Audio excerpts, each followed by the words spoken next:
So at one point, she was the most hated person in America. Why? Well, the woman I'm talking about is this woman, Tonya. And Tonya's 23 when all this begins, and she's living in Portland, Oregon. And if you've heard of this story already, you know that Tonya is a professional skater. And she's really good at what she does. She's won multiple skating titles and championships. In fact, she's the first woman skater in US history to land a triple axel, which is like, I guess, an extremely difficult move. But now, in 1993, Tonya seems to only have one big goal in mind. She really wants to compete in the 1994 Winter Olympics and win. But to secure a spot on the Olympic team, she has to finish either first or second in the upcoming US Figure Skating Championships. So Tonya does her best to practice and prepare for it. But then something crazy happens. One day, some anonymous person calls into the ice skating rink where she's scheduled to compete and issues a death threat, saying that if Tonya performs in this regional championship competition, they're going to shoot her. Now, there's speculation that Tonya or one of her goons are the ones who actually called in the threat, I guess to garner sympathy for her or something, but that's never been proven. Regardless, Tonya chooses not to skate in that competition. And this is where her husband gets involved. This guy, Jeff. And so Jeff knows about this anonymous death threat against Tonya, and he hires a bodyguard for her. This guy, Eckert. Now, this next part of the story is actually in dispute, so it all depends on if you believe Tonya was involved or not.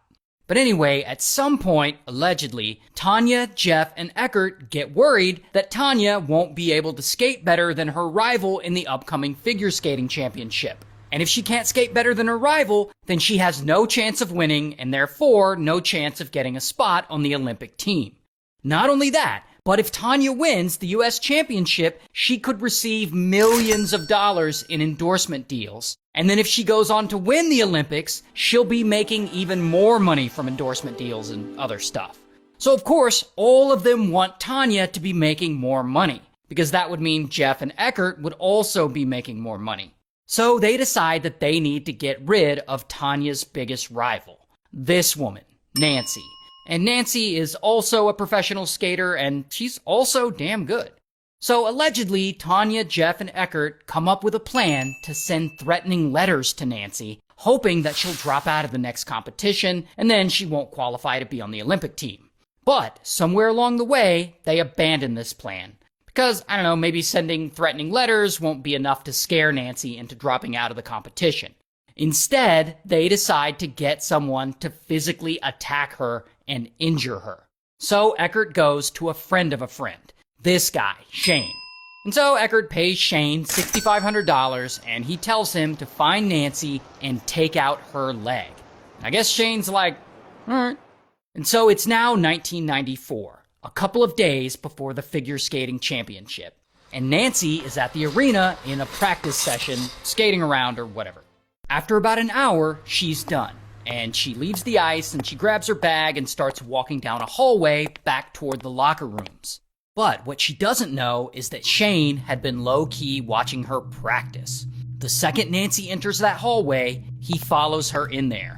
And now they're both in there alone.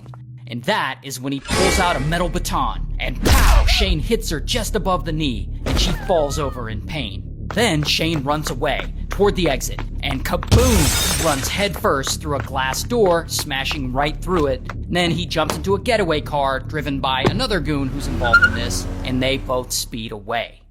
Now, here's the thing. Nancy is legitimately injured from this attack, like her leg's all fucked up, and due to this injury, she's unable to skate in the US Figure Skating Championship. Tonya, however, can still compete in the championship, and she does, and she ends up winning it, actually, which means that she has officially secured a spot on the Olympic team. But that's where it gets interesting, because the US Figure Skating Association, I guess they got together and they're like, fuck it, and they allow Nancy to compete in the Olympics anyway. Even though she didn't qualify because, she got hurt because she got attacked. So in the end, Tonya, Jeff, and Eckert, or whoever's plan it actually was, doesn't work. Because Nancy goes to the Olympics anyway. So anyway, news of Nancy getting attacked blows the fuck up. I mean, it's in every newspaper, news stations are giving it wall-to-wall coverage, Everyone in the country is talking about it. But you know who else was talking about it? Eckert.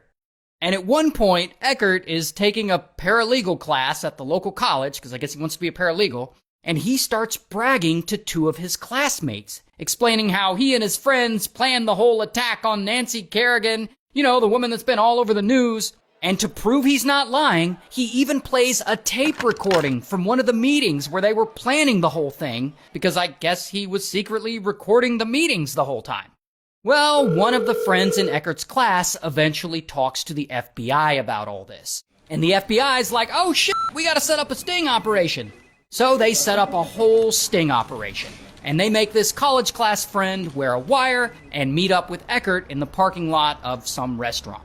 So they talk. And during the conversation, it doesn't take too long for Eckert to start bragging about the attack on Nancy again. Only this time, everything is being recorded. So now, the FBI finally has all the evidence they need. And so, bam, the feds arrest Eckert. Here's a picture of him. Now, pretty quickly, Eckert snitches on all the others. He's like, they were in on it too! And so, bam, they arrest Jeff and Shane and one of the other goons too. Meanwhile, the feds are still investigating Tanya, trying to figure out exactly what her role was in all of this. And while this investigation is going on, the 1994 Winter Olympics begins. And both Tanya and Nancy end up competing in it and representing the United States. And in the end, Nancy finishes second place, winning the silver medal, while Tanya finishes 8th place and wins no medal, because, 8th place doesn't get a medal.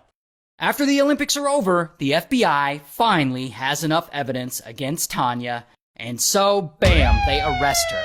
Here's her mugshot. Here's the thing, though. Ultimately, Tanya takes a plea deal, and she admits to knowing about the crime after it happened and failing to report it to the police. But she doesn't actually admit to helping plan the attack. She claims she had no part in planning that attack, and that her husband Jeff and Eckert and Shane and the other goon involved all acted on their own, and she had no idea it was going down. Meanwhile, all 4 of the other guys gave testimony stating that Tanya was actually involved in the planning of the attack. So you guys can believe what you want to believe. There's been a lot of debate about this over the years about whether she was involved or not. Anyway, Tanya doesn't get prison time over this, but the judge does order her to pay a fine and complete around 500 hours of community service. And the United States Figure Skating Association strips her of her 1994 championship title and permanently bans her from competitive skating. While Jeff is sentenced to 2 years in prison, Eckert gets 18 months in prison, Shane also gets 18 months in prison, and the other goon, who was the getaway driver, he also gets 18 months in prison.